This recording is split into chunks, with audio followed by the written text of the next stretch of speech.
If we want to go to heaven, we need a total transformation. We need it as individuals and we need it as a church. And the time has come to speak about these things because we are told that the straight testimony will cause the shaking.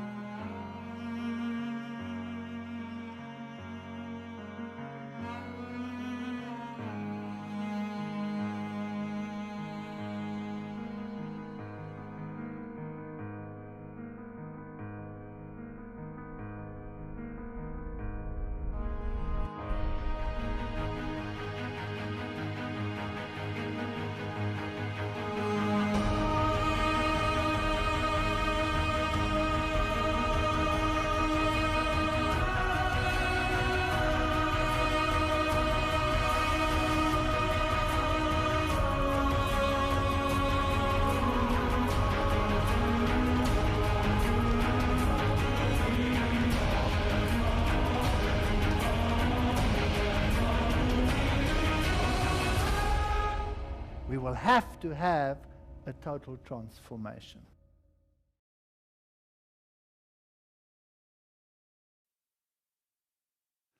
Well, the Lord must grant us the grace to say. Bem, eu espero que o Senhor nos abençoe para que possamos falar aquilo que vamos falar a partir de agora, de uma forma que construa o seu reino e não o destrua. 1844 em tipo e antítipo. Isso é só o começo. Não sede conformados com este mundo, mas sede transformados pela renovação do vosso entendimento, para que experimenteis qual seja a boa, agradável e perfeita vontade de Deus. Esse é o nosso texto para toda a série. E quero te lembrar outra vez que tem a ver com discernimento. Discernimento.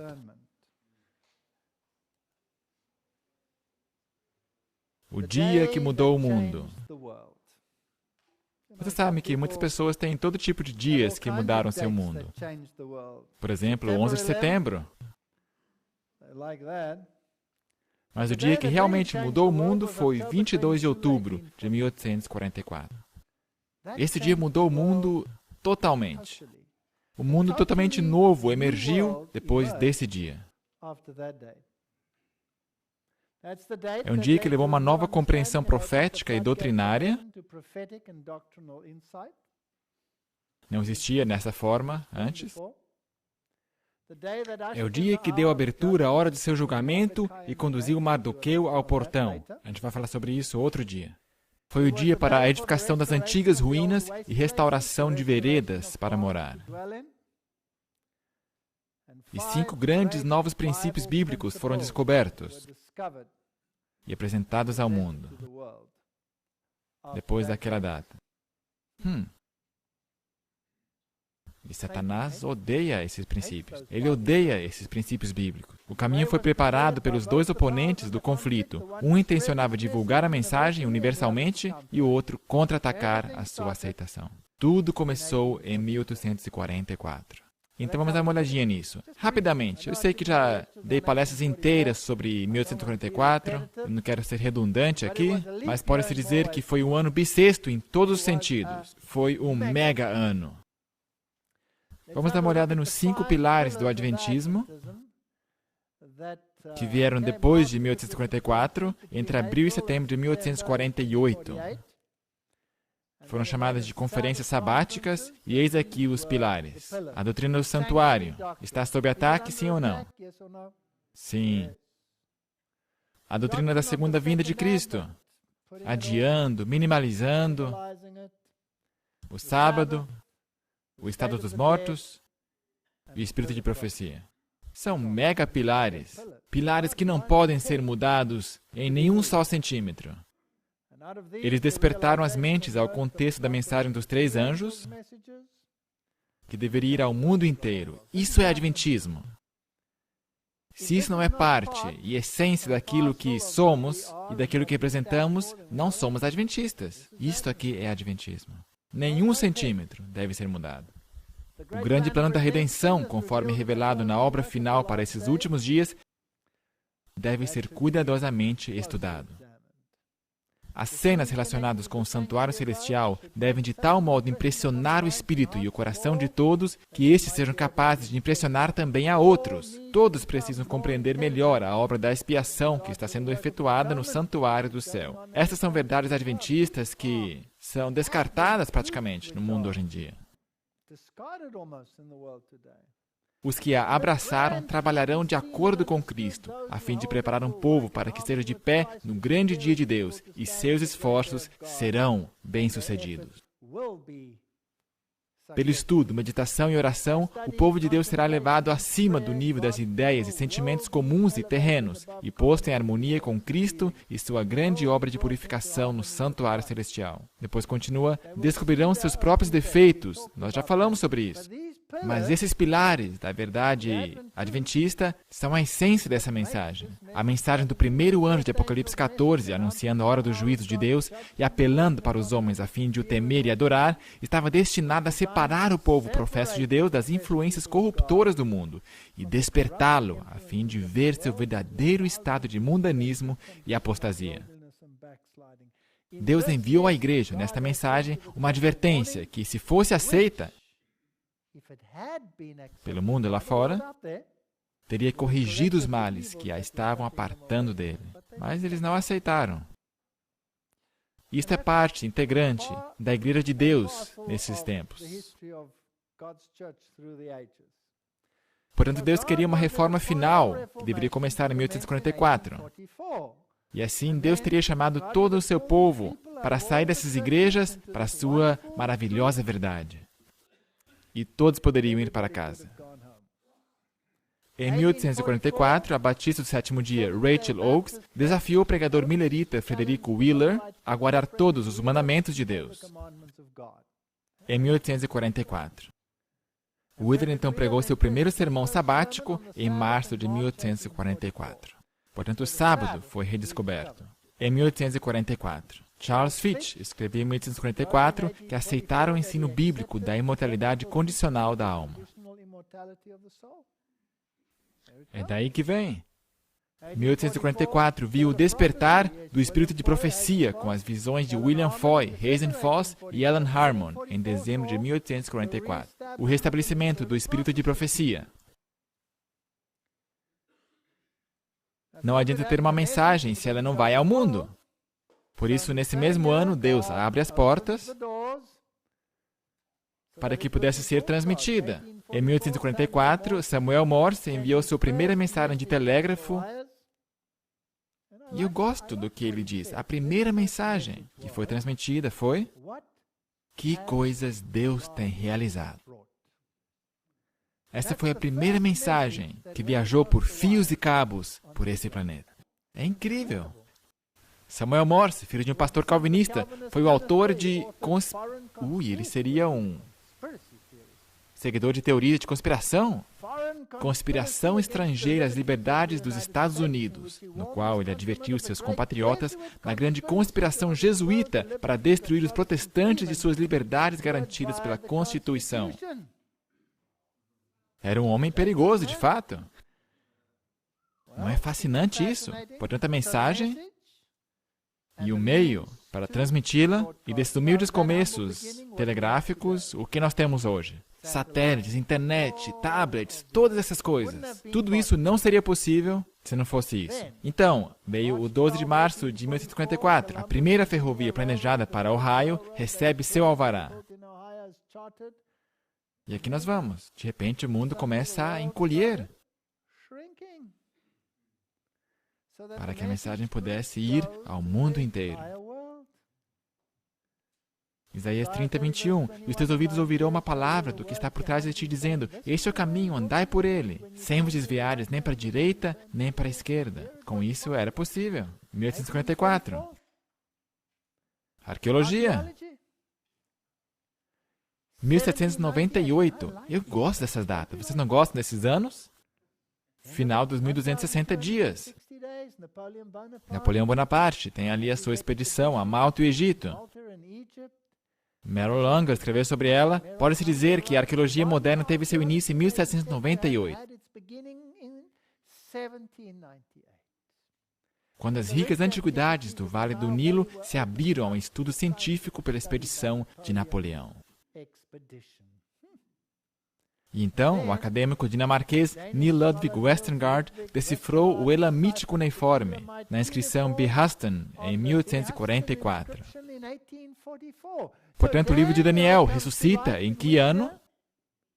1844, apoiado pela ciência da arqueologia. Uau, isso é incrível! Além do milerismo e adventismo, 1844 viu o nascimento da fé Bahá'í, todas as religiões, numa unidade. Não fiquem separados aí, univos. Comunismo, darwinismo, mormonismo, espiritismo, dispensacionalismo. Você acredita que tudo isso surgiu em 1844? Nesse ano, exatamente nesse ano. Existencialismo, quakerismo. Nós já mencionamos. Além disso, os manuscritos sinaíticos foram descobertos e surgiu o ecumenismo.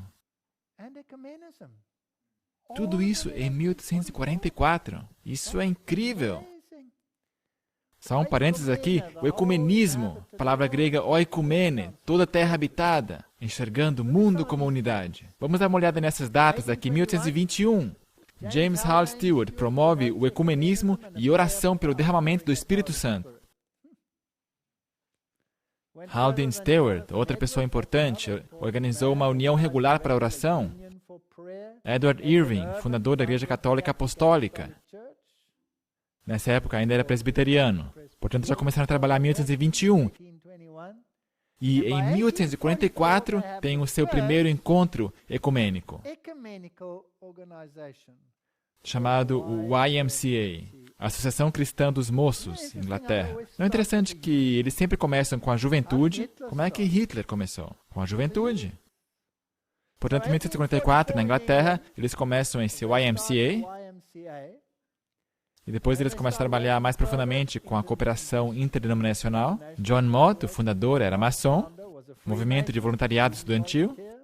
Começaram, junto com o Moody, a Associação Evangélica para Missões Estrangeiras, depois o Concílio Nacional de Igrejas para Cristo, depois, eventualmente, a Aliança Evangélica Mundial, em 1846, Aliança Evangélica Mundial, aqui estamos.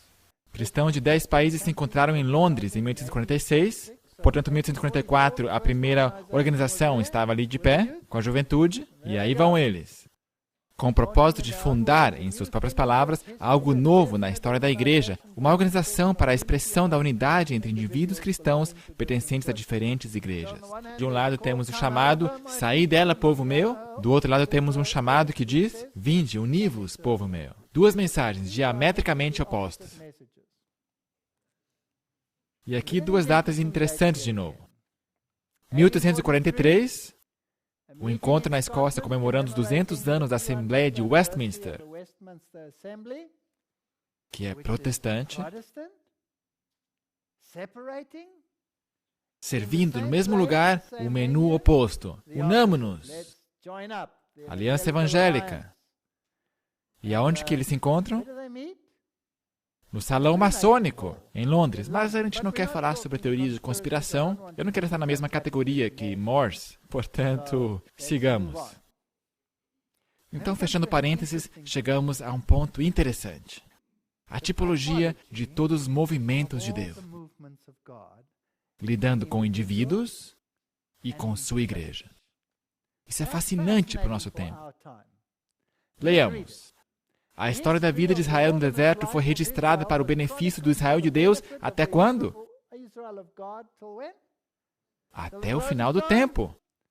O registro do trato de Deus aos errantes no deserto, em todas as suas marchas, de um para o outro lado, em sua exposição à fome, sede, cansaço e nas notáveis manifestações de seu poder em auxílio deles, acha-se repleto de advertências e instruções para o seu povo em todos os tempos. A experiência variada dos hebreus era uma escola preparatória para o seu lar prometido em Canaã. Deus quer que seu povo, nesses dias, reveja com humilde coração e espírito dócil as provações pelas quais passou o antigo Israel, a fim de que possa instruir-se em seu preparo para a Canaã celestial. Patriarca e Profetas 205.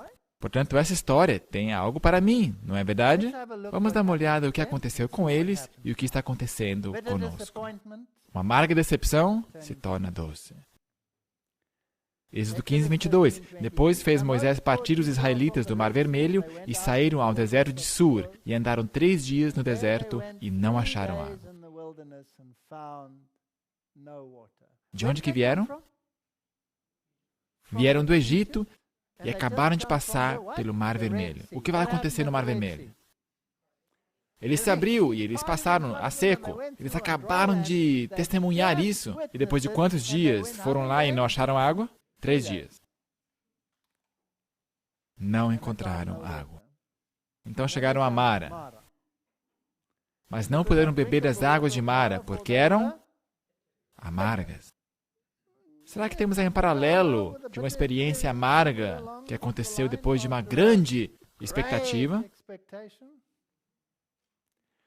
Por isso o lugar chamou-se Mara, e o povo murmurou contra Moisés, dizendo: o que havemos de beber? Ele clamou ao Senhor, e o Senhor mostrou-lhe uma árvore, que lançou nas águas, e as águas se tornaram doces. Você se lembra de alguma coisa que era amarga, mas se tornou doce como mel? Ali lhes deu os estatutos e uma ordenança, e ali os provou. Aqui nós temos uma imagem de Mara. Aqui é o lugar onde as águas eram amargas. E até hoje, aqui nós temos esse testemunho. E as águas aqui são doces hoje em dia. A Sra. White diz em Maranata 56, houvessem os adventistas, depois da grande decepção de 1844, ficado firmes na fé e seguido avante em união no caminho aberto pela providência de Deus, recebendo a mensagem do terceiro anjo e proclamando-a ao mundo, no poder do Espírito Santo, o Senhor haveria cooperado poderosamente com seus esforços. A obra se haveria completado e Cristo haveria vindo antes disso para receber seu povo, para dar-lhes o galardão. Já estaríamos no céu. Tudo já teria passado. Portanto, deveríamos ser gratos a eles que eles falharam, não é? Claro, senão não faríamos parte. Ela continua, no período de dúvidas, que se seguiu ao desapontamento, porém, muitos dos crentes do Advento abandonaram a fé. Maranata. 40 anos, a incredulidade, murmurações e rebelião excluíram o antigo Israel da terra de Canaã. Agora note bem. Os mesmos pecados têm retardado a entrada do moderno Israel na Canaã celeste. Nós olhamos para eles e dizemos que estúpidos eles foram. E não nos damos conta que nós somos mais estúpidos que eles. Os mesmos pecados. Em nenhum dos casos as promessas de Deus estiveram em falta. É a incredulidade, o mundanismo, a falta de consagração e a contenda entre o professo e o povo do Senhor que nos tem conservado nesse mundo de pecado e dor por tantos anos. Nós estamos repetindo a história de Israel em tipo e antítipo. Não responsabilizeis a Deus por isso. A Sra. White diz, talvez tenhamos de permanecer muitos anos mais nesse mundo por causa de insubordinação, como aconteceu com os filhos de Israel. Mas por amor de Cristo, seu povo não deve acrescentar pecado a pecado, responsabilizando a Deus pela consequência de seu próprio procedimento errado. Podemos apressar o dia, dando o Evangelho ao mundo. Nós podemos fazer isso. Nós podemos mudar as coisas. Portanto, precisamos apresentar-nos a Deus aprovados. Cada um como obreiro que não tem de que se envergonhar, que maneja bem a palavra da verdade. Precisamos evitar os falatórios profanos, porque eles vão fazer o quê? Vão produzir maior impiedade. E a palavra desses roerá como gangrena. E aí ele menciona alguns nomes que fizeram isso, os quais se desviaram da verdade, dizendo que a ressurreição já era feita, e perverteram a fé de alguns. Nós temos muitos exemplos em nossa igreja de coisas assim. Todavia, o fundamento de Deus fica firme, tendo este selo: o Senhor conhece os que são seus. E qualquer que profere o nome do Senhor, aparte-se da iniquidade. Nós já discutimos isso na mensagem à Laodiceia. O problema está aqui. Ora, numa casa grande não há somente vasos de ouro e de prata, mas também de pau e barro, uns para honra, outros, porém, para desonra. De sorte que, se alguém se purificar dessas coisas, será vaso para honra, santificado e idôneo para o uso do Senhor, preparado para toda boa obra. Portanto, esse caráter tem que ser construído tijolo por tijolo, passo a passo. Característicos que hão de habilitar os jovens a trabalhar com êxito na causa de Deus podem ser obtidos pelo diligente exercício de suas faculdades, aproveitando toda a vantagem que a providência lhes proporciona. O caráter de José e Daniel são bons modelos para serem seguidos. Portanto, Deus nos deu exemplos. A gente vai falar sobre isso mais tarde também. Jesus deseja que todos que professam seu nome se tornem obreiros fervorosos. É necessário que todo membro individual construa sobre a rocha que é Jesus Cristo. Arma-se uma tempestade que forçará e provará ao máximo o fundamento espiritual de cada um.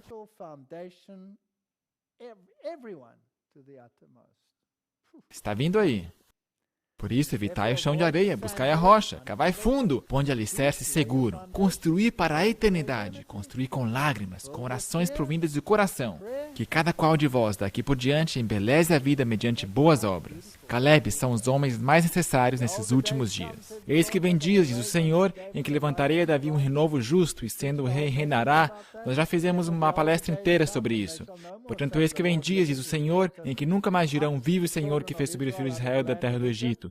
Mas vive o Senhor que fez subir e que trouxe a geração da casa de Israel da terra do norte e de todas as terras para onde as tinha arrojado, e habitarão na sua terra. Portanto, não vão mais dizer, o Senhor que nos tirou da terra do Egito, mas vão dizer, o Senhor que nos trouxe e que nos libertou da terra de Babilônia.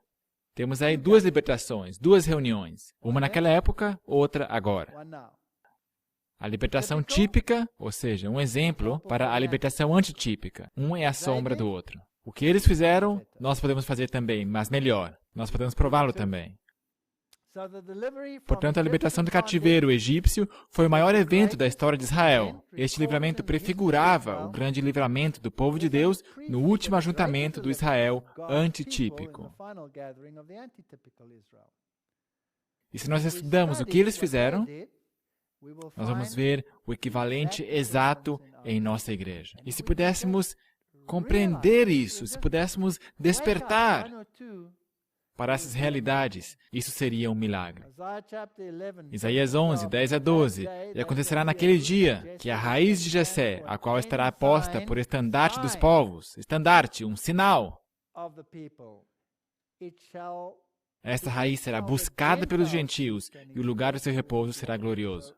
Portanto, haverá esse sinal, esse estandarte que será levantado. E há de ser que naquele dia o Senhor tornará a pôr a sua mão para adquirir o quê? Outra vez, o remanescente do seu povo,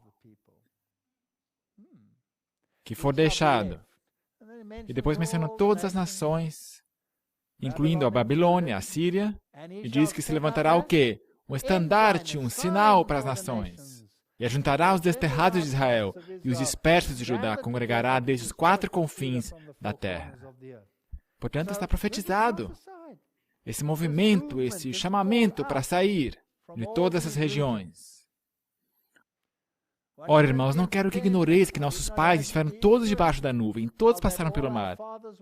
E todos foram batizados em Moisés, na nuvem e no mar. E todos comeram de uma mesma comida espiritual. E beberam de uma mesma bebida espiritual, porque bebiam da pedra espiritual que os seguia. E a pedra era Cristo. Mas Deus não se agradou do quê? Da maior parte deles. Por isso foram prostrados no deserto. Será que o antítipo será o mesmo que o tipo? Eu penso que sim. Essas coisas foram nos feitas em figura para que não cobicemos as coisas más, como eles cobiçaram. Não vos façais, pois, idólatras. Será que teremos cobiça em nosso meio? Essas paixões? Será que teremos idólatras? Comer e beber? Será que isso poderia ser um problema também em nosso meio? Eu penso que sim. Prostituição? E num dia caíram 23.000, tentaram a Cristo e pereceram pelas serpentes, murmuraram. E isso era um exemplo para nós. Portanto, se você pensa estar de pé, cuidado. Portanto, se de fato estamos repetindo essa história, precisamos estudá-la cuidadosamente. Apresentamos a mesma desobediência e os mesmos traços objetáveis. Foi-me mostrado que o espírito do mundo está levedando rapidamente a igreja. Essa é a igreja. Vocês estão seguindo o mesmo caminho que o antigo Israel. Bem, eu posso falar isso com autoridade, não sou eu que estou dizendo. Há a mesma rebeldia ao seu santo chamado como povo peculiar de Deus. Os irmãos estão tendo associação com as infrutuosas obras das trevas. Sua concordância com os descrentes tem provocado o desprazer divino. Será que nós temos conexões? Vocês não sabem das coisas que dizem respeito à sua paz e as estão rapidamente ocultando de seus olhos. Sua negligência em seguir a luz os colocará numa posição mais desfavorável do que os judeus, sobre quem Cristo pronunciou uma maldição. Estamos em sérias dificuldades aqui. Nossa igreja está em séria dificuldade. O pecado do antigo Israel foi desconsiderar a expressa vontade de Deus e seguir o próprio caminho, segundo as tendências do coração não santificado. O moderno Israel está depressa seguindo-lhe os passos, e o desprazer do Senhor seguramente repousando sobre ele. Nós estamos enrascados. A senhora White continua. Testemunhos para a Igreja, volume 5. A mesma desobediência e o mesmo fracasso observados na igreja judaica têm caracterizado em o quê? Em maior grau, o povo que recebeu esta grande luz do céu através das últimas mensagens de advertência. Deixaremos que a história de Israel se repita em nossa experiência? Haveremos de, à semelhança deles, desperdiçar nossas oportunidades e privilégios até que Deus permita-nos sobrevir em opressão e perseguição? Eu temo que a resposta seja sim. Acontecerá. Será a obra que podia ser efetuada em paz e relativa prosperidade deixada por fazer até que precisa ser realizada em dias de trevas, sob a pressão das provas e da perseguição? Qual é a tua resposta para essa pergunta? Eu penso que a resposta é sim. Portanto, demos uma olhada em alguns dos paralelos. E, por favor, eu não quero que ninguém mal entenda essas palestras. Essas palestras não têm a intenção de atacar qualquer grupo ou facção na igreja. Esse não é um chamado à condenação, esse é um chamado à contemplação. O movimento do Êxodo estava baseado numa profecia de tempo definido. Sabe, as pessoas sempre me perguntam, por que eu deveria me juntar a essa igreja? Estude as profecias, então você vai se juntar a essa igreja. Você não vai ter alternativa. A mistura de gente saiu com Israel porque não havia alternativa. Não sabiam para quem ou com quem ir além de Israel. Não é verdade?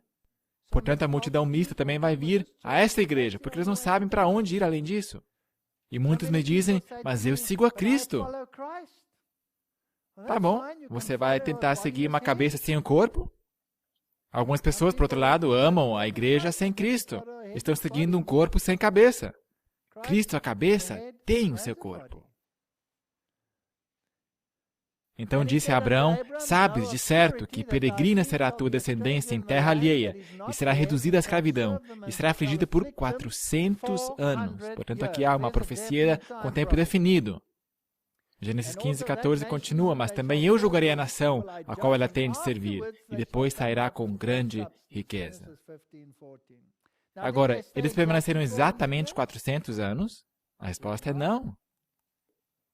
Êxodo 12, 14, o tempo que os filhos de Israel habitaram no Egito foi de 430 anos. Está aí. E aconteceu que, passados 430 anos, naquele mesmo dia, todos os exércitos do Senhor saíram da terra do Egito. Portanto, há aqui uma discrepância de 30 anos. Israel não saiu do Egito até se passarem 30 anos depois do cumprimento dos 400 anos. Note que o movimento do Advento também teve início aproximadamente 30 anos depois do cumprimento da profecia dos 1260 dias. É um paralelo deveras interessante. Apocalipse 11, verso 2, e deixa o átrio que está fora do templo, e não o meças, porque foi dado às nações. E pisarão a cidade santa por 42 meses. E a profecia dos 1260 dias, que foram até 1798. E darei poder às minhas 2 testemunhas, e profetizarão por 1260 dias, vestidas de saco. Portanto, aqui temos esse período de tempo. E esse chamado para sair de Babilônia continua até que a taça de iniquidade para o mundo esteja cheia, assim como devia se encher para as nações cananeias. Portanto, temos esses paralelos perfeitos entre o povo de Israel e a igreja, em tipo e antítipo. A Senhora White diz, com infalível exatidão, o Deus infinito ainda mantém uma conta com as nações. Enquanto sua misericórdia é oferecida, com chamadas ao arrependimento, essa conta permanece aberta. Mas quando o débito chegar à soma fixada por Deus, o ministério de sua ira terá início. A conta será fechada. Cessará a paciência divina. A misericórdia não mais pleiteará em seu favor. Então aqui está a mensagem, esse chamado a sair, e então virá. A conta dos amorreus ainda não está completa, mas virá. Quando a conta das nações estiver cheia. Testemunhos seletos. A crise aproxima-se rapidamente. Quase é vindo o tempo da visitação de Deus. Conquanto lhe repugne castigar, não obstante castigará e rapidamente. Aqueles que andam na luz verão sinais do perigo que se aproxima, mas não deverão sentar-se em silenciosa e despreocupada expectativa de ruína, conformando-se com a crença de que Deus abrigará seu povo no dia da visitação. Longe disso, deverão compreender que é seu dever trabalhar diligentemente para salvar outros, esperando com grande fé auxílio da parte de Deus. A oração feita por um justo pode muito em seus efeitos. Portanto, temos um trabalho a fazer. O tempo durará um pouco mais até que os habitantes da terra tenham enchido a medida de sua iniquidade. Se você olhar para o mundo hoje, você acha que estamos chegando perto? Então a ira de Deus, que por tanto tempo tem estado dormitando, se despertará, e esta terra de luz beberá da taça de sua ira sem mistura. A taça da iniquidade está quase cheia, e a justiça retributiva de Deus está para descer sobre os culpados. Não temos muito tempo. De novo aqui ela diz, a maldade dos habitantes do mundo já quase encheu a medida de sua iniquidade. Isso aí foi escrito em 1902. Como será que está agora, mais de 100 anos depois? A transgressão quase já chegou ao seu limite. O mundo está cheio de confusão e um grande terror está para vir sobre os seres humanos. Os paralelos são incríveis. Como nos dias do Êxodo, o sábado está em jogo. Tipo, antítipo. Isaías 56, bem-aventurado o homem que fizer isto, e o filho do homem que lançar mão disto, que se guarda de profanar o sábado, e guarda sua mão de fazer algum mal. E não fala o filho do estrangeiro, que se houver unido ao Senhor, dizendo, certamente o Senhor me separará do seu povo. Portanto, aqui está o sábado. O dia de sábado será um assunto em pauta no último tempo. Abraçam a minha aliança.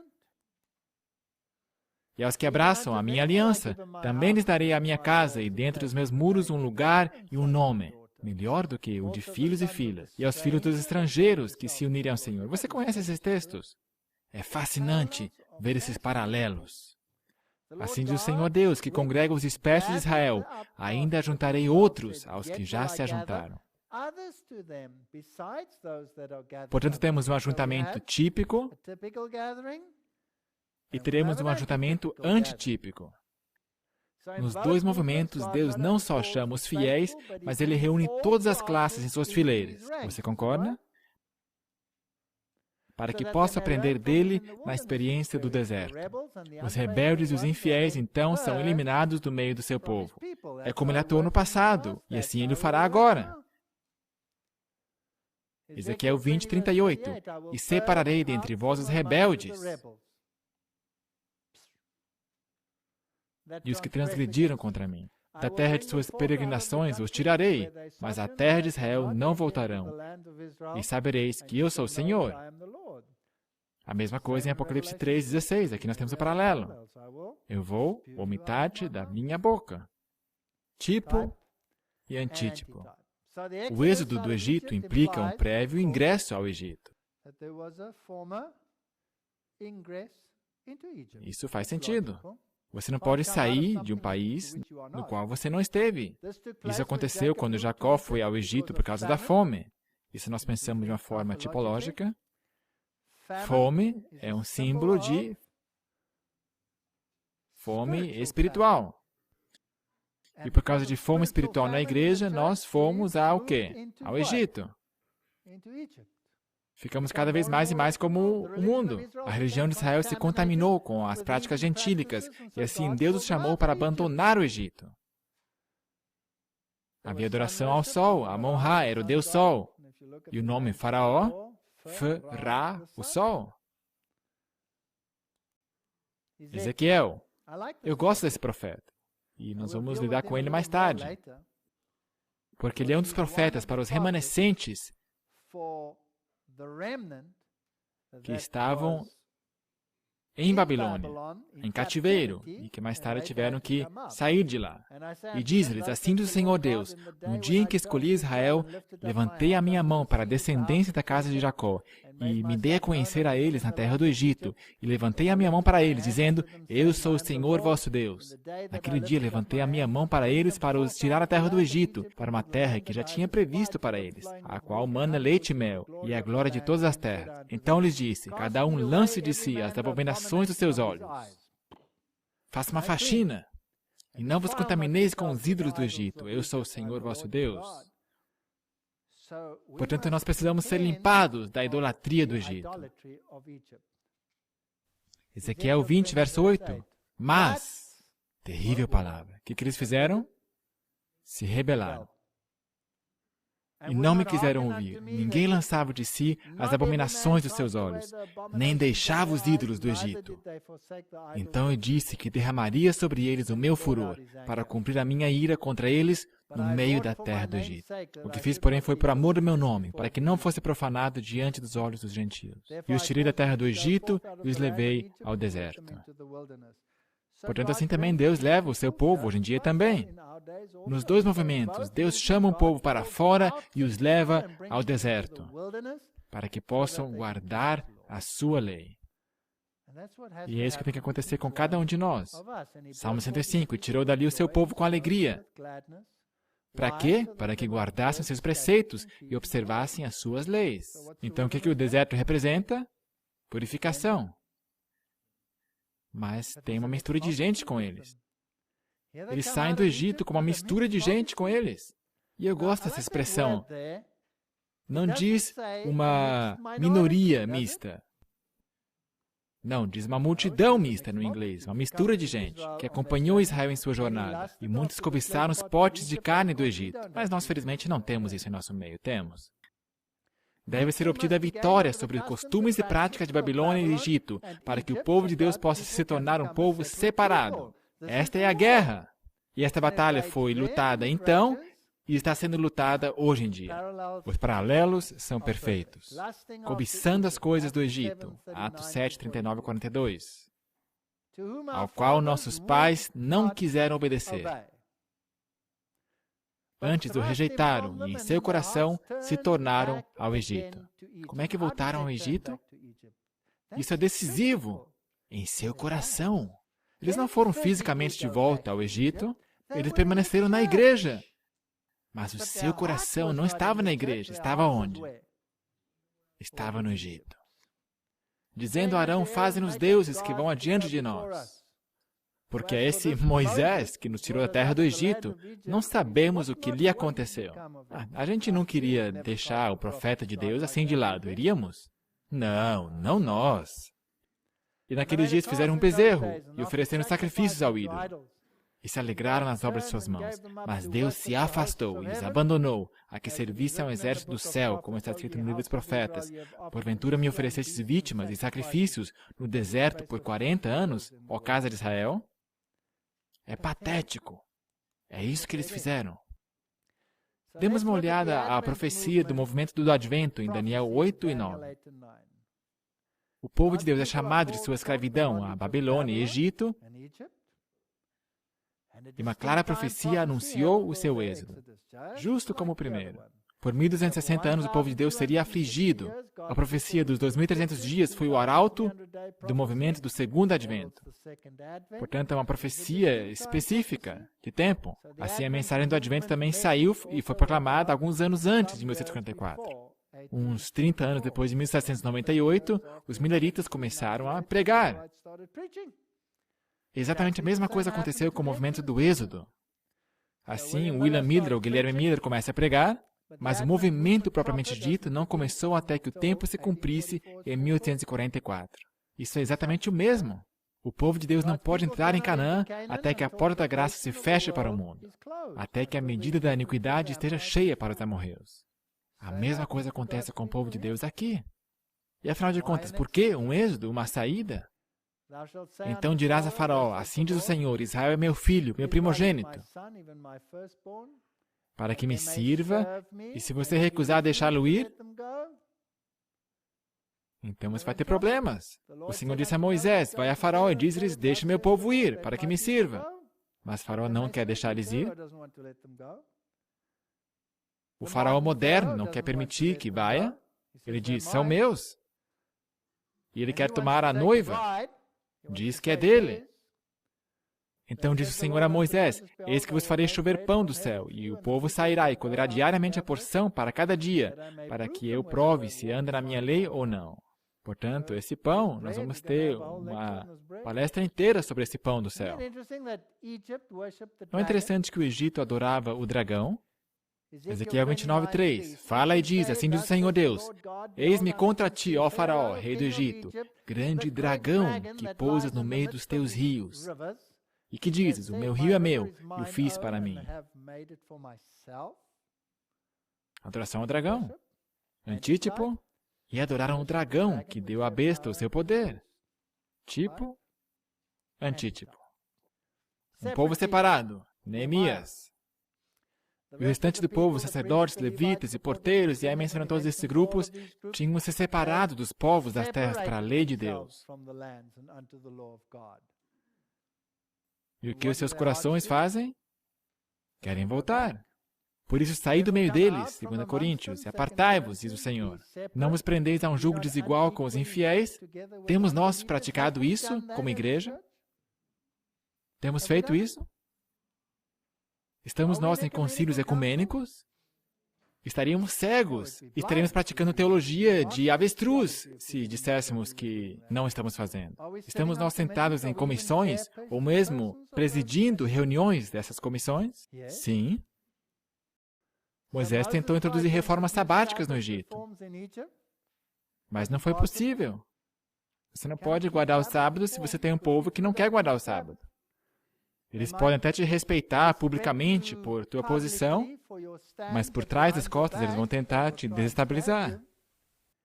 Por isso temos que fazer a separação. Então disse-lhes o rei do Egito, Moisés e Arão, por que fazeis cessar o povo de suas obras? Ide as vossas cargas. Ele promulga uma lei anti-sábado. E diz também Faraó, eis que o povo da terra já é muito, e vós os fazeis Shabat, os fazeis descansar.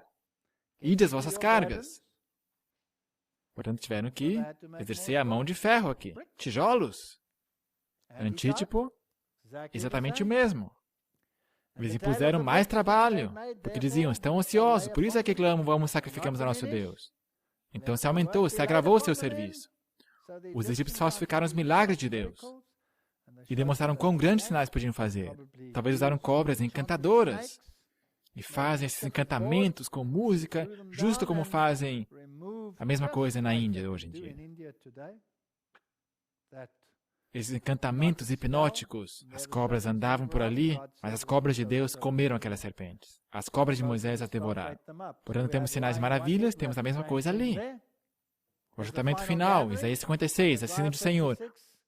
Guardai o juízo e fazei justiça, porque a minha salvação está prestes a vir, e a minha justiça para se manifestar. Bem-aventurado o homem que fizer isso, e o filho do homem que lançar mão disso, que se guarda de profanar o sábado, e guarda sua mão de fazer algum mal. E não fala o estrangeiro que é separado, nem o eunuco, o infrutífero, que é uma árvore seca. Porque assim diz o Senhor a respeito dos eunucos que guardam os meus sábados, e escolhem aquilo em que eu me agrado, e abraçam minha aliança. Também lhes darei a minha casa, e dentro dos meus muros, um lugar e um nome, melhor do que filhos e filhas. Portanto, Deus está juntando o seu povo. Essa é uma segunda reunião. Também os levarei ao meu santo monte, e os alegrarei na minha casa de oração.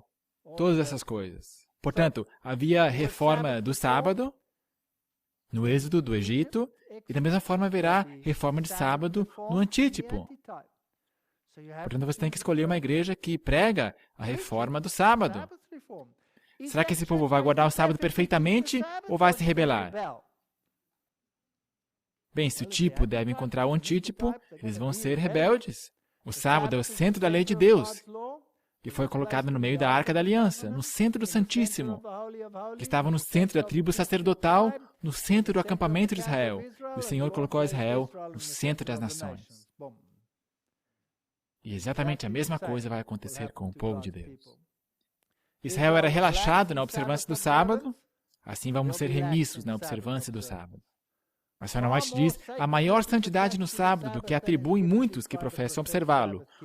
O Senhor tem sido grandemente desonrado por parte dos que não têm observado o sábado conforme o mandamento, quer na letra, quer no espírito. Ele sugere uma reforma na observância desse dia. Eu vi coisas incríveis em todo mundo que acontecem no sábado. Eu não sei para onde que foi a reverência. Há coisas inacreditáveis acontecendo num sábado. Mas o tipo tem que encontrar o antítipo. Israel foi liberto à meia-noite, não é verdade? O movimento do Advento foi um clamor da meia-noite e será liberto à meia-noite. Tipo encontra o antítipo. Israel entoou um cântico de Moisés. Os que saem da grande tribulação cantarão um cântico de Moisés e do Cordeiro. Ora, se cantam o mesmo hino, devem ter passado por uma experiência similar. Você não pode cantar menos que você entenda. Eu me pergunto quem que vai dar o tom, liderar esse cântico. Já pensou nisso? Foi uma mulher que liderou o cântico no tipo. Será que pode ser que uma mulher também lidere o cântico no antítipo? Não foi Miriam que puxou o hino? Eu me pergunto se haverá uma ressurreição especial e outra cantora puxando esse cântico de triunfo. Uma que não é mais muito bem aceita hoje em dia. Israel tinha consigo uma mistura de gente com eles. O movimento do Advento também o terá. Agora, aqui também, cuidado, cuidado. É muito fácil dizer, eles são a multidão mista, ou a mistura de gente. Os filhos de Israel partiram de Ramsés para Sucote, 600 mil a pé, etc, etc. E com eles uma grande mistura de gente. Então lemos em Patriarcas e Profetas, nesta multidão havia não somente os que eram movidos pela fé no Deus de Israel, mas também um número muito maior dos que desejavam somente escapar das pragas. Adventistas de pão e peixe estavam entre eles, meramente levados pela agitação e curiosidade.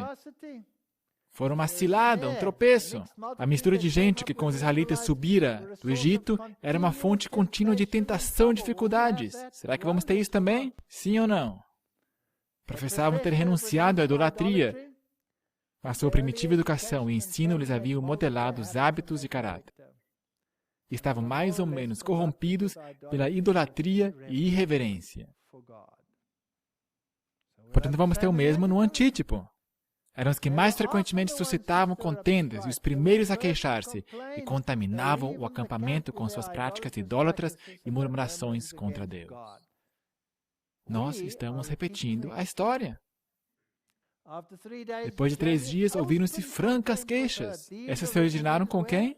Com a mistura de gente. Muitos, dentre a qual, não se achavam unidos completamente com Israel. Os queixosos não se agradavam com a direção da marcha. Achavam defeitos em Moisés, que os estava guiando. Você acha que o antítipo vai encontrar defeitos no Moisés antitípico? Quanto à direção na qual estão sendo guiados? Isso foi contagioso. E logo espalhou-se pelo arraial. Salmo 106. Desprezaram a terra aprazível, não creram na sua palavra, murmuraram nas suas tendas. E não deram ouvidos à voz do Senhor. Por isso levantou a sua mão contra eles para os derrubar no deserto. O Senhor os castigou. Também se juntaram com Baal Peor. E comeram sacrifícios com os mortos. Não, nós não iríamos fazer isso. Ou será que diríamos que comunhão comum, Santa Ceia com outras religiões, está bem? Aliás, o que é isso? Será que não é um sacrifício aos mortos? Assim provocaram a ira com suas invenções e a peste rebentou entre eles. Isso era o tipo. E o que diz o Espírito de Profecia? Que nós estamos melhores ou piores que eles? Piores? idolatria no Sinai. Isso não pode acontecer com a gente. A senhora White diz, a ausência de Moisés foi um tempo para a espera e apreensão para Israel.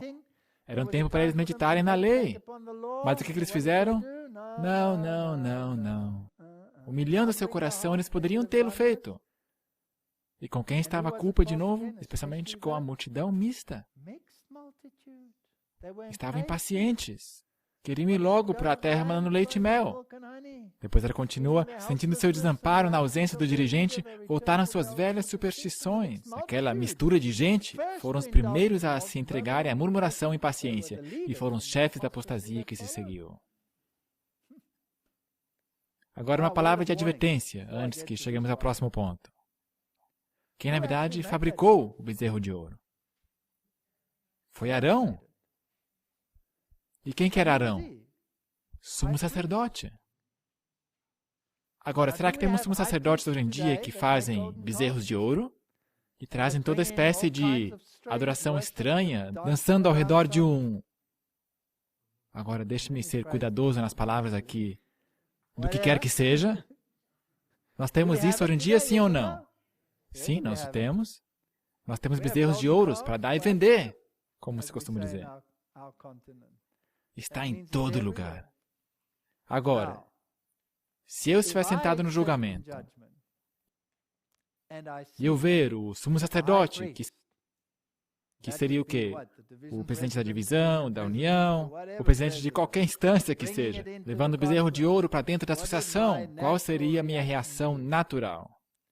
Condená-lo ao inferno. Certo? Será que Deus condenou Arão ao inferno? Não. E agora vem um outro sumo sacerdote que guarda a lei, que paga os seus dízimos, que dizima mento, cominho, etc. Como é que eu julgaria ele? Bem, isso aí é gente boa, pelo menos ele tem princípios. Mas poderia revelar-se um Caifás,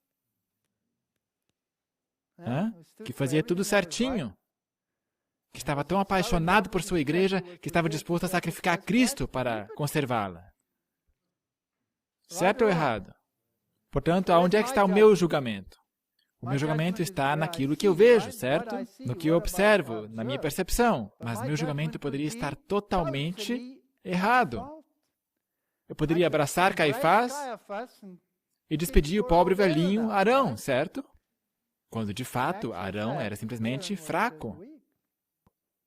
Eu já passei por isso uma vez. Era Bem, naquela época ainda era a Tchecoslováquia. Foi dividida desde então, mas a Tchecoslováquia. Havia um pastor. Ele estava indo para uma reunião, ele estava indo para o palco com uma guitarra elétrica ao redor do seu pescoço. O pior que eu já vi foi nos Estados Unidos, quando ele apareceu no palco, com brincos até aqui e com uma guitarra elétrica ao redor do seu pescoço. E esse era o seu sermão. Mas deixa para lá, eu já vi de tudo. E aqui estava esse pastor. Ele era um deles. Ele odiou a minha mensagem. Ele se contorcia, ele não conseguia se compor. Então ele foi para casa uma noite e ali ele tinha sua mãe ou sua avó, eu não lembro direito agora. Uma mulher bem idosa. E ela também assistiu às minhas palestras. Então essa mulher bem velhinha disse a esse pastor: agora eu posso morrer em paz, porque eu sei que a mensagem do Advento ainda está viva. E sabe de uma coisa? Esse pastor mudou num instante. Colocou de lado sua guitarra e veio a mim dizendo: eu odiava as tuas mensagens. Mas isso me atingiu tanto o que ela falou, que comecei a escutar todos os teus sermões outra vez. E eu consigo enxergar uma coisa que ela viu. Muito obrigado. Portanto, meu julgamento me diria: esse é um Arão. Mas Deus vê o quê? Ele olha para o coração. Portanto, sejamos cuidadosos quando julgamos presidentes liberais e outros líderes liberais na igreja. E também Sejamos cuidadosos como julgamos pessoas da alta elite, firmes, porque eu não sei. Eu tenho que esperar o quê? Tenho que esperar e ver os frutos. Eu tenho que esperar o fruto. Israel clamou por carne. O mesmo se dará com o movimento do Advento.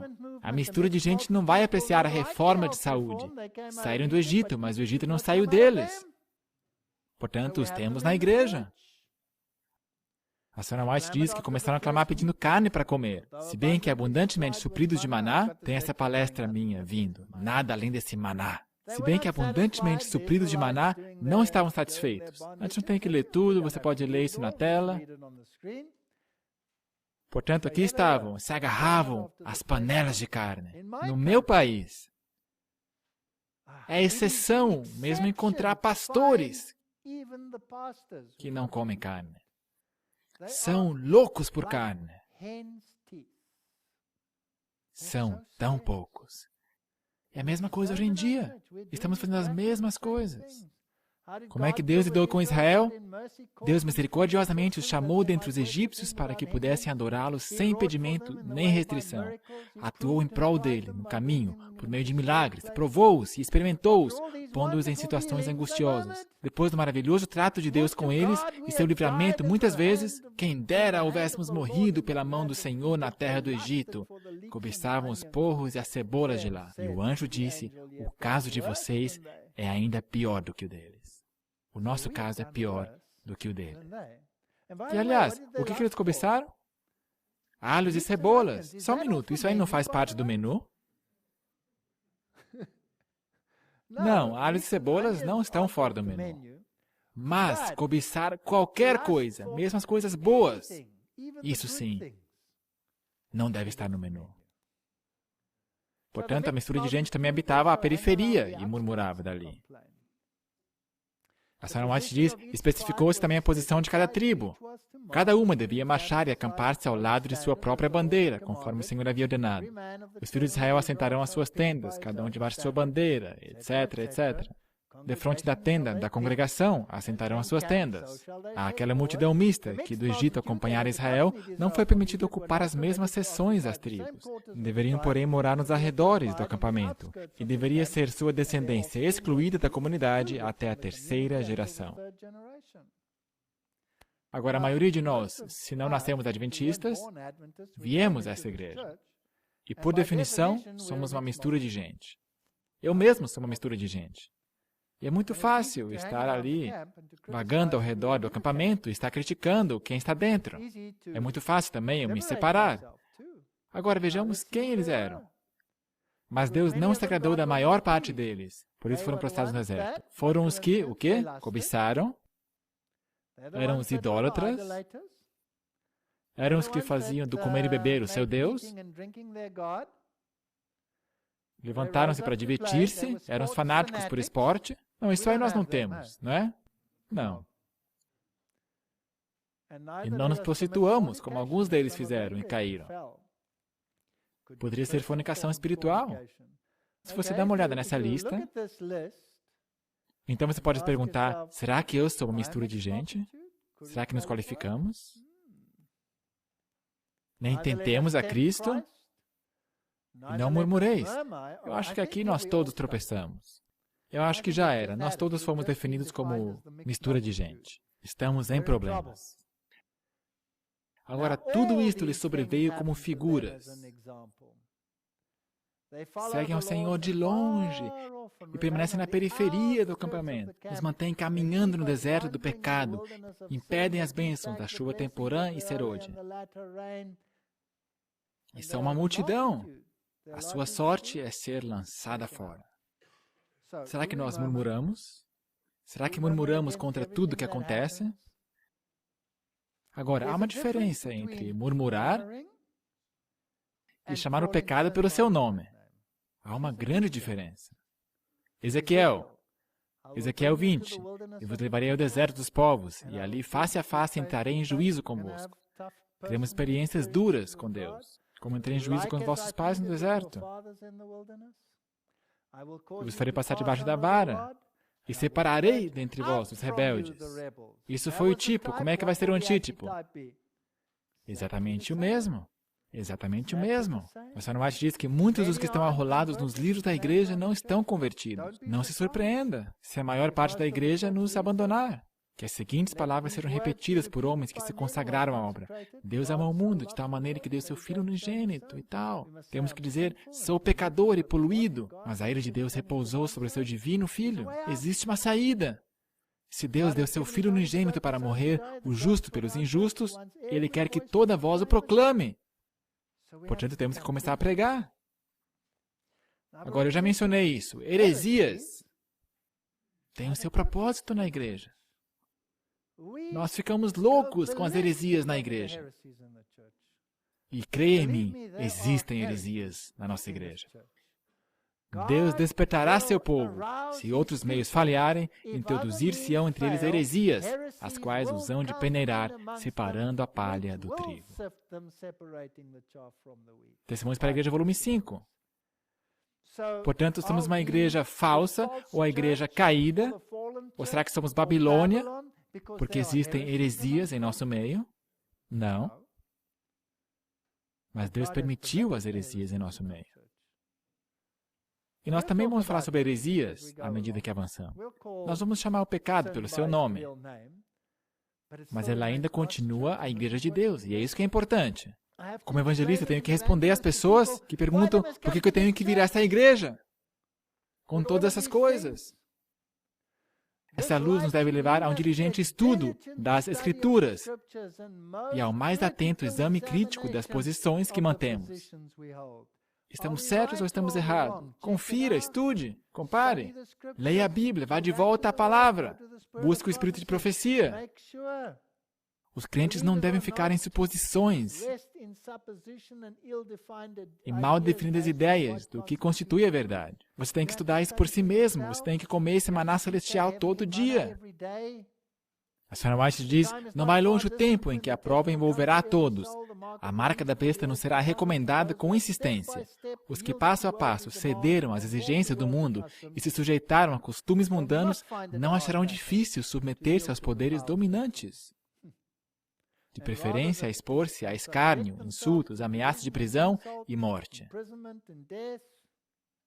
Eles vão abandonar a igreja. Eles vão. Isso aí está vindo. A verdadeira piedade distinguir-se-á então claramente daquela que é só aparência. Muitas estrelas, cujo brilho temos admirado, então se apagarão, transformando-se em trevas. Não olhe para ninguém, não olhe para mim! Pode haver uma casca de banana em meu caminho. E aí você poderá dizer, esse aí não conseguiu, então, sei lá. Não. Esqueça todas as pessoas na igreja. Olhe para Jesus. A palha como nuvem será levada pelo vento. Vai acontecer. Quando as árvores infrutíferas forem cortadas como obstáculos do terreno, quando multidões de falsos irmãos forem distinguidas dos verdadeiros, então os anônimos se revelarão e com hosana se alinharão sob a bandeira de Cristo. Portanto, haverá dois partidos na igreja. Era assim nos tempos de Israel, será assim nos nossos dias. Satanás acossará intensamente os fiéis, mas em nome de Jesus eles se tornarão mais que vencedores. Então, seremos formidáveis como um exército com bandeiras. Esta igreja formosa.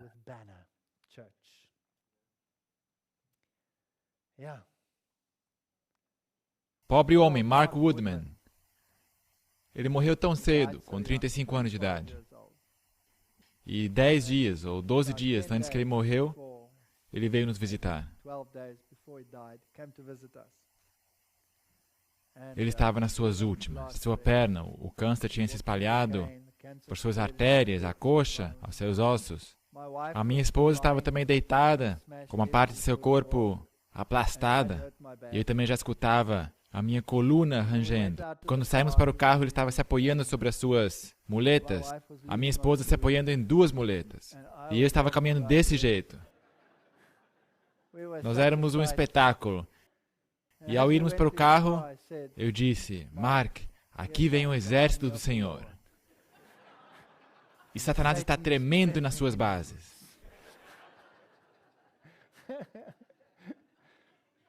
Que patético isso. Mas Cristo é poderoso. A senhora White diz, nenhum de nós jamais receberá o selo de Deus enquanto o caráter tiver uma nódoa ou mácula sequer.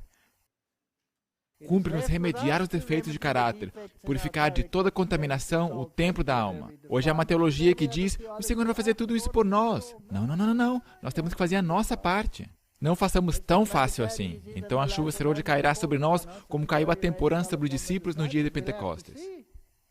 Nós vamos ter que ver como será essa chuva serôdia e como ela vai cair. Hoje é o tempo para atender-se à demonstração da testemunha verdadeira. Hoje é o tempo. Então, assim como o movimento do Êxodo era estruturado, havia ordem no acampamento, o movimento do Advento tem que ser estruturado e ordenado. Não faz sentido isso? Os paralelos têm que estar aí. A senhora White diz, grande é a semelhança entre nossa história e a dos filhos de Israel. Deus conduziu seu povo do Egito ao deserto, onde podiam guardar-lhe a lei e obedecer-lhe a voz. E ela continua dizendo que os egípcios estavam ali por perto, e o que era luz para o povo de Israel era uma sombra, escuridão de noite para o exército de Faraó que estava querendo atacá-los.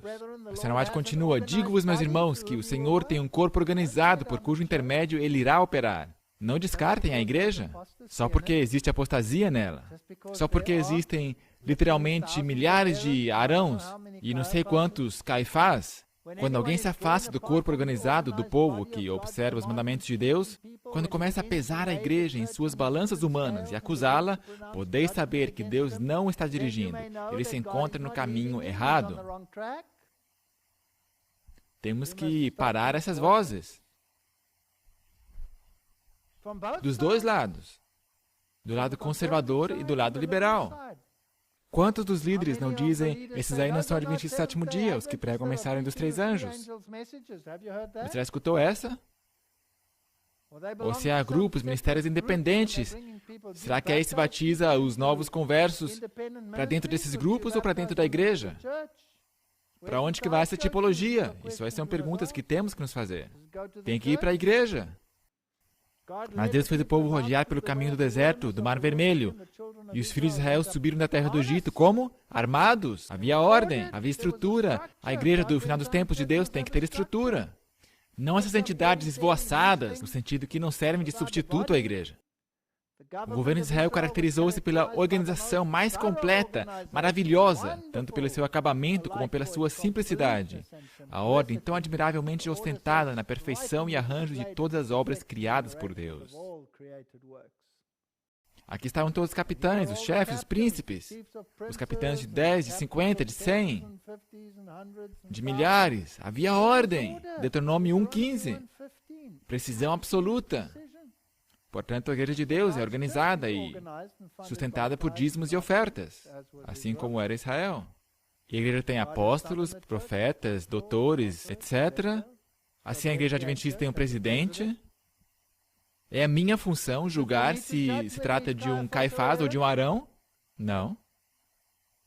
Corresponde à posição de Moisés como cabeça administrativa.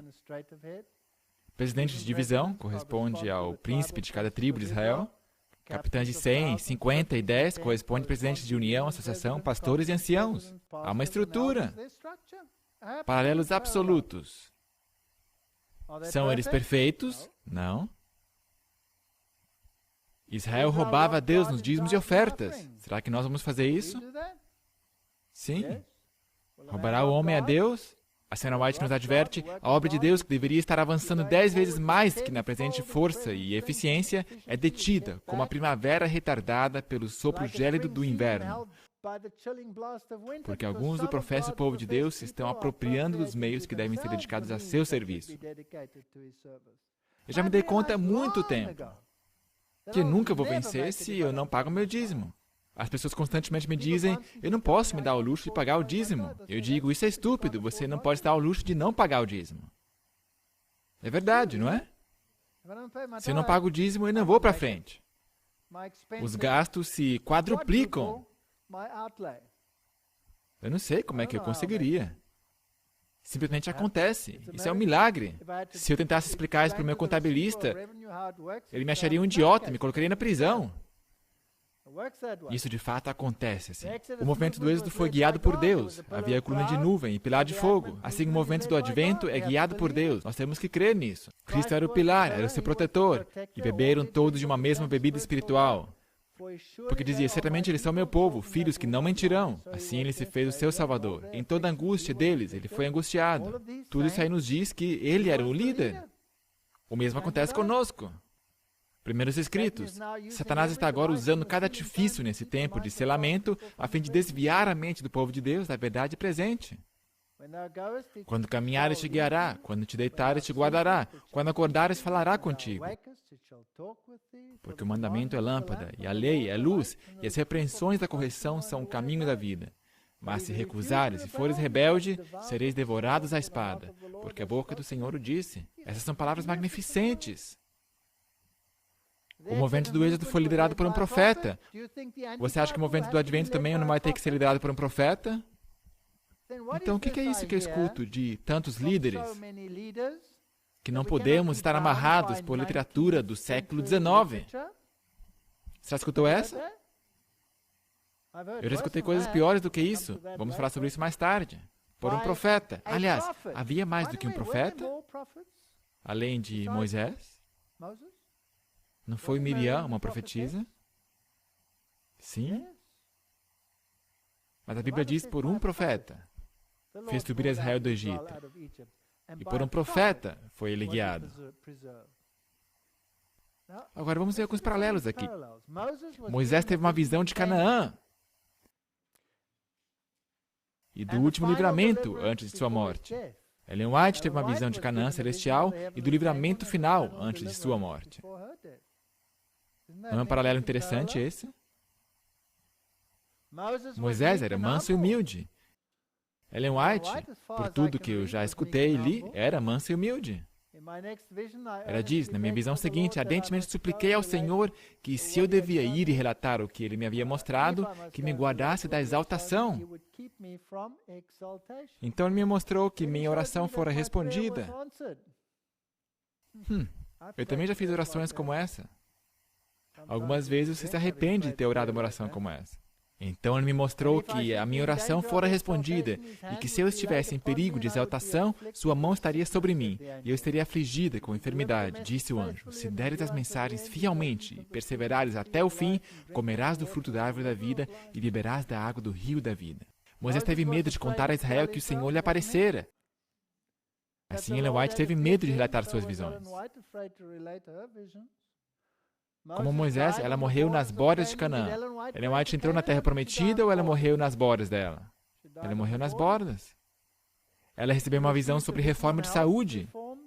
Será que Moisés também recebeu uma visão de reforma de saúde? Sim.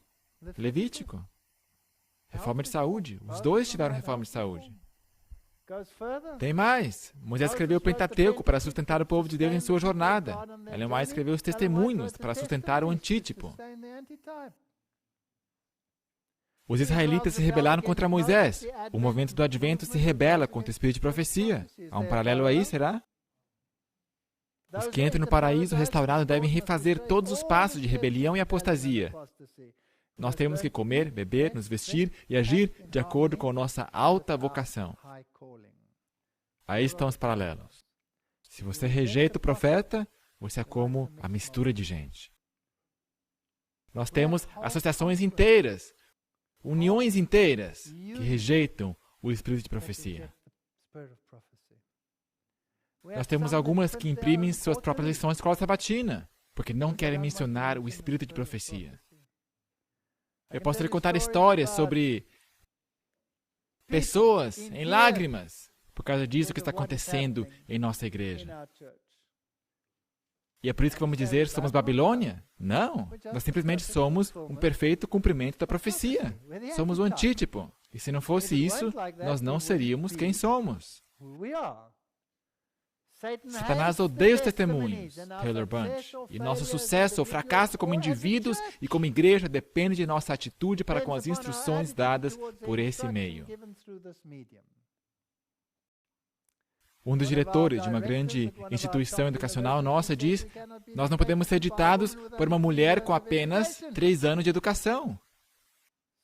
Então eu escrevi um documento para ele, respondendo, mesmo se Deus escolhesse um jumento para falar através dele, e você o rejeitasse, você poderia ter um confronto com o anjo do Senhor.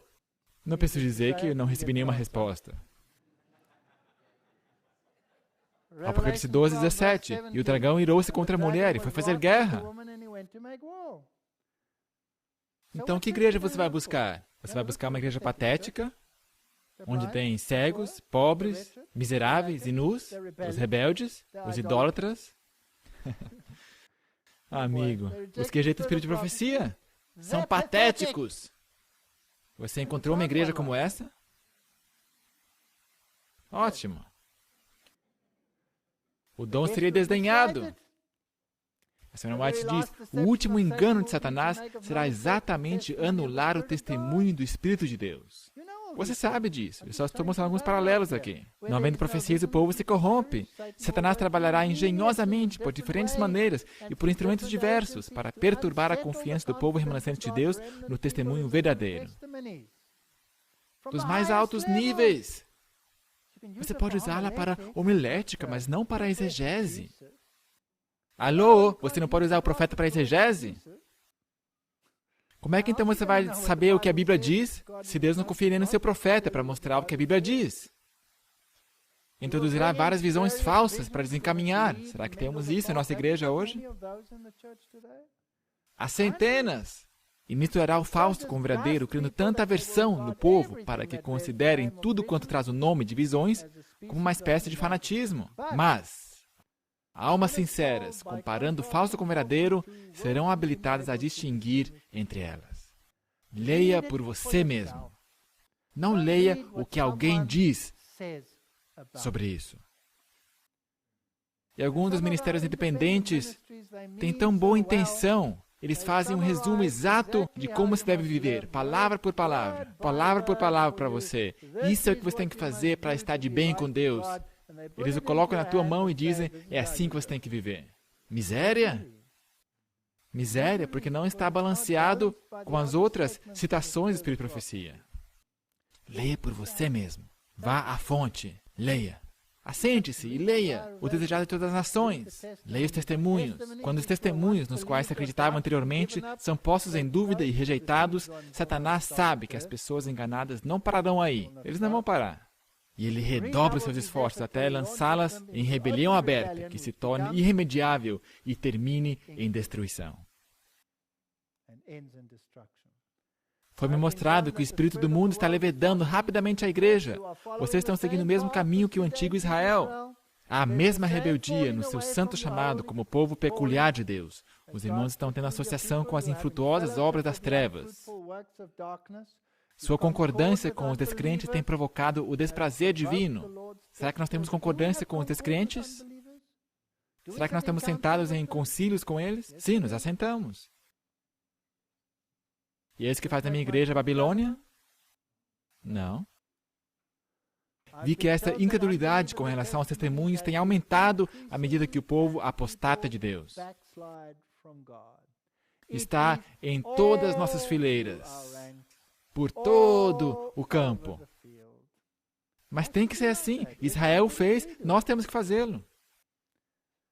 Porém, ninguém sabe até quando. Ninguém sabe quão grande é a misericórdia que tem sido exercida sobre nós. Poucos são fervorosamente consagrados a Deus. E essa não é uma imagem favorável da nossa igreja. Um reavivamento da verdadeira piedade entre nós eis a maior e mais urgente de todas as nossas necessidades. Portanto, não enxergue isso que estou falando como um criticismo.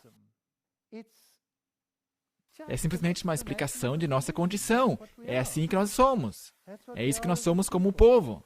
É chegado o tempo para realizar uma reforma completa. Quando esta reforma começar, o espírito de oração atuará em cada crente e banirá da igreja o espírito de discórdia e luta. Nós precisamos disso como igreja. Por favor, Arão. Por favor. Não continue com o que você está fazendo. Arrependa-se. E por favor, mistura de gente, pare de reclamar e querer dar uma de Deus, tentando decifrar quem é Arão e quem é Caifás. Tem que ocorrer um reavivamento e reforma sob o ministério do Espírito Santo. Reavivamento e reforma são duas coisas diferentes. Reavivamento significa renovação da vida espiritual, uma vivificação das faculdades do espírito e do coração, um ressurgimento da morte espiritual. Reforma significa uma reorganização, mudança de ideias e teorias. Portanto, reforma significa mude a sua teologia. Mas só isso não te salva. Você também precisa de um reavivamento. E somente o Espírito Santo pode efetuar isso. Você pode mudar suas ideias, você pode mudar tua mente, isso está bem, mas você tem que aplicá-lo. Portanto, aqui estão algumas advertências do povo de Israel. A religião de muitos entre nós será a religião do Israel apostatado. Aqui está, claro como um dia, porque amam seus próprios caminhos e abandonam o caminho do Senhor. Por causa da desobediência de Israel e seu afastamento de Deus, foi-lhe permitido sofrer adversidade e chegar a situações angustiosas. E nós chegaremos a um ponto similar, e será permitido que Satanás faça guerra contra nós. Estamos de fato indo em direção a uma sacudidura, e será levada a cabo por perseguição. Ora, irmãos, não quero que ignoreis que nossos pais estiveram todos debaixo da nuvem, diz a Sra. White. Nós temos esse estudo maravilhoso. Eu apelo para que se leiam esses capítulos. Assegurem-se que vocês os leiam. Review and Herald. Tendo a história dos filhos de Israel perante nós, vigiemos e que não sejamos encontrados cometendo os mesmos pecados, seguindo o mesmo caminho de incredulidade e rebelião. Nós pensamos que eles eram estúpidos. Não, nós somos estúpidos. O espírito de Elias. O que temos que fazer? João deveria ir como mensageiro de Jeová para levar aos homens a luz de Deus, para dar nova direção aos pensamentos e pressioná-los com a santidade dos reclamos divinos, sua necessidade de perfeita justiça de Deus, que temos que ser santos. Precisamos parar essa nova teologia, que só leva à perdição. Precisamos ter um templo para a presença do Espírito de Deus. Devemos ter sã constituição física. Precisamos viver de uma forma saudável. Isso não quer dizer que você será salvo de males, de acidentes, de ferimentos, doenças e da morte, até morte de câncer. Jovens de 35 anos de idade, sendo esmagados e levados pelo câncer em frente a seus próprios olhos. Não quer dizer que você não estará sujeito à morte. Força mental e espiritual, controle dos apetites e paixões, domínio das faculdades. Estamos nós exercendo tudo isso? Houve duas travessias. Houve dois desapontamentos, decepções. Não acharam água, não podiam beber das águas de Mara. Eram amargas. E o povo murmurou contra Moisés. E o Senhor mostrou-lhe uma árvore. Você se lembra disso? Lançou a árvore nas águas e as águas se tornaram doces. Ali lhes deu estatutos e uma ordenança. Se você ouvir atento à voz do Senhor teu Deus, você não terá nenhuma dessas enfermidades. Agora, o que aconteceu conosco? Por que estamos nós nesse estado? Em Mara, o Senhor mostrou a Moisés uma árvore que, lançada sobre as águas, tornaria as águas potáveis. Ao movimento do advento, do grande desapontamento de 1854, foi dada uma vara, é um pau, um pedaço de árvore, para medir o santuário. Na verdade, do santuário, a chave para águas salutares foi encontrada. Aqui está um lindo paralelo. Eu amo tipo e antítipo. E a voz que do céu tinha ouvido tornou a falar comigo e disse, vai, toma o livrinho aberto da mão do anjo. Isso é Apocalipse 10. O anjo ali do lado, que mandou João comer esse livrinho, que era amargo e se tornou doce. Esta é a mensagem. E se tornou doce pela descoberta das grandes verdades. E disse que deveria ir de outra vez e profetizar a muitos povos, nações, línguas e reis. A verdade das 3 mensagens angélicas. Então temos a mesma experiência. Exatamente a mesma. E foi-me dada uma cana semelhante a uma vara. E chegou o anjo e disse, levanta-te e mede o templo de Deus e o altar e os que nele adoram. Bom, vamos de Mara ao Sinai. Israel foi levado de um amargo desapontamento à solenidade do Sinai. Assim, o movimento do advento passou de seu amargo desapontamento ao Sinai antitípico. Moisés dissera a Deus, quem sou eu que vá a Faraó e tire do Egito os filhos de Israel? E disse, certamente estarei contigo, e isso te será por sinal que eu te enviei, que os tirasse do Egito. Portanto, o que aconteceu no Sinai? Agora, isso é muito importante. Eles receberam a lei. É isso a única coisa que eles receberam ali? O que mais que eles receberam? Moisés recebeu instruções sobre o santuário. Portanto, aí está a lei, mas a aplicação da obediência está na mensagem do santuário. Eles amavam a lei, exaltavam a lei, mas degradavam o santuário simplesmente a um ritual. Será que nós fazemos o mesmo? Portanto, a lei por si mesma traz somente condenação. Sem santuário não há salvação, porque a mensagem do santuário aponta para a solução, aponta para Cristo. E ao pé do Monte Sinai, Deus deu a Moisés a visão do santuário. De forma similar, Ellen White recebeu a grande visão do santuário após o grande desapontamento. Não é um paralelo fantástico esse? A lei e a justificação pela fé andam de mãos dadas. E o que nós, como adventistas, costumamos fazer? Amamos separá-las e argumentar como crianças escolares sobre esse assunto. E depois eu penso que eu sou salvo porque tenho a justa compreensão sobre uma doutrina. Por favor! O que dizer sobre o pobre homem da caverna, que nunca ouviu dizer sobre a doutrina? Como é que ele vai ser salvo, então? A eficácia de Cristo nos liberta da condenação da lei. Ela imputa, em parte, sua justiça não merecida por nós. Nós temos que engolir a mensagem à Laodiceia e restaura a relação com Deus que estava interrompida. Dá poder aos filhos de Deus para morrer para o eu e viver em harmonia com esta lei da liberdade. Transfere a lei das tábuas de pedra às tábuas do coração, selando assim um novo concerto. Eu não sei, eu tentei resumir isso aqui. Eu não sei se consigo chegar à altura dessas grandes verdades. Agora vamos dar uma olhada na experiência do Advento. Isso é fascinante. Esta é uma imagem chamada Caminho da Vida do Paraíso Perdido ao Paraíso Restaurado, produzida em 1876. O que está no meio dessa imagem? A lei. E Jesus está ali do lado. E depois os adventistas pensaram sobre isso, mais tarde, chegando a 1888, e começaram a dizer, essa imagem tem um problema. Então, em 1883, eles mudaram. Quem está no centro agora? E cadê a lei?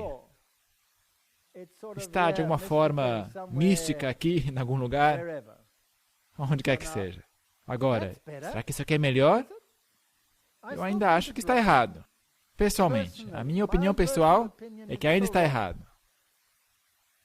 1980 é a mesma ilustração, mas na versão moderna. Não mudou muita coisa, é quase a mesma, e é muito evangélico. Essa é a minha opinião. Eu não sei se está correto, mas você não pode separar Cristo da sua lei. Você não pode. O caráter de Deus e o caráter da lei, você conhece esses assuntos, eu não tenho que repeti-los aqui. O caráter de Deus é justo, a lei é justa. O caráter de Deus é verdadeiro, a lei é verdadeira. Está tudo aqui com as referências. O caráter de Deus é puro, a lei é pura. Luz, luz, fiel, fiel. Bom, boa, espiritual, espiritual. Santo, santo, verdade, verdade. Justiça, justiça. Perfeito, perfeita. Eterno, eterna. Será que você pode separar Deus do seu caráter? Aliás, o que nós vamos levar para o céu? A única coisa que vamos levar para o céu é o nosso caráter. Portanto, se nós pudéssemos voltar para pregar os dois em harmonia, não seria isso o Evangelho eterno? O Evangelho eterno é Cristo, minha garantia, meu sacrifício. Mas também é Cristo, meu Rei, que requer obediência aos seus princípios de caráter. Portanto, nós tentamos separar esses dois. E nós temos brigas na igreja. Unificar os dois e nenhum grupo vai ter que abandonar nada. Os legalistas vão poder apegar-se à sua lei. Os liberais a Jesus. E se os dois se casam, os dois vão ter que deixar os seus extremos e terão tudo. E assim podemos resolver o problema. Eis que dias vem, diz o Senhor, em que farei uma aliança nova com a casa de Israel e com a casa de Judá. Não conforme a aliança que fiz com seus pais no dia em que os tomei pela mão para os tirar da terra do Egito. Olha aqui a aliança que eles invalidaram. A gente faz o mesmo, apesar de que Deus foi como marido para eles. Mas essa será a aliança que farei com a casa de Israel depois daqueles dias, diz o Senhor. Porei minha lei no seu interior, a escreverei no seu coração, e serei o seu Deus, e eles serão o meu povo. Fora com todos esses argumentos na igreja. Porque esta é a aliança que depois daqueles dias farei com a casa de Israel, diz o Senhor. Porei as minhas leis no seu entendimento, e em seu coração as escreverei. E eu lhes serei por Deus, e eles serão o meu povo. Paralelos perfeitos entre o antigo Israel e nós. Mas isso é só 1844?